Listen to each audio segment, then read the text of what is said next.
Good morning, fam. It's Nikki in the middle, and I know it has been a couple days, but you know what? I'm back.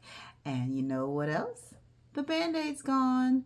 No, she is not all the way healed, but she is well on her way. I had a little scab. I didn't recognize exactly what it was. It looked a little different, but that came off, and it is about flat, and so I'm happy about that. I still got some weeks of recovery and months to the skin fully regenerates, but I'm okay with this. I'm going to miss her. She was a partner for a long time and she's gone.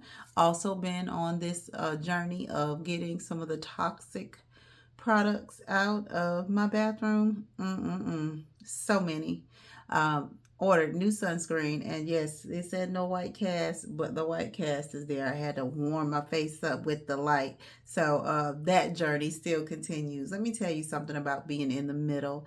In the middle awards you the benefit of having wisdom because you have some years behind you. You've done some living, maybe raised some children, had some experience and agency in a career or a business or relationships.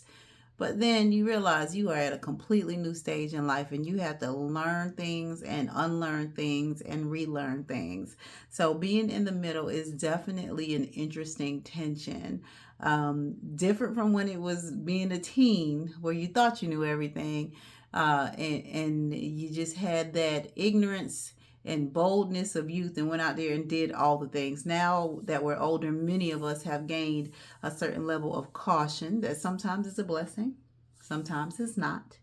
But nonetheless, we have so much to offer the world, and the world still has so much to teach us. So I am going to encourage you to go on the journey. We do not have to show up like we know everything. I'm telling you, right now, I am trying to figure out how to live a less toxic life.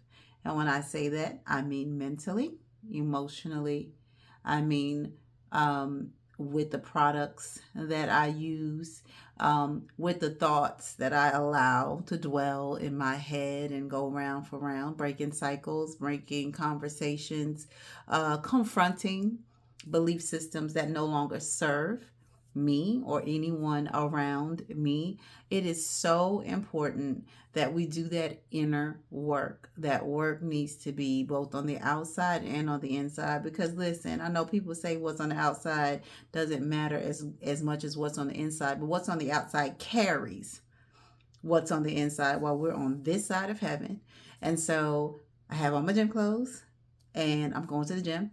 Missed a couple of days for a couple different reasons, but you know what? I said this is going to be part of my new identity.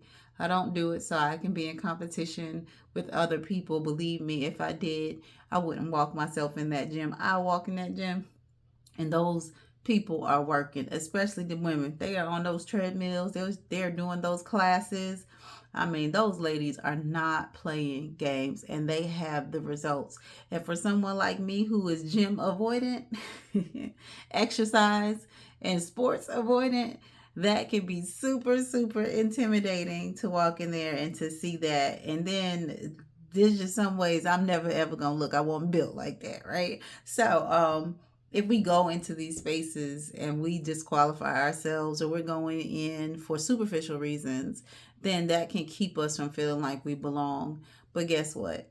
We belong. So I want to be someone who now identifies myself as someone who takes care of myself because I love me and I love my family and my community.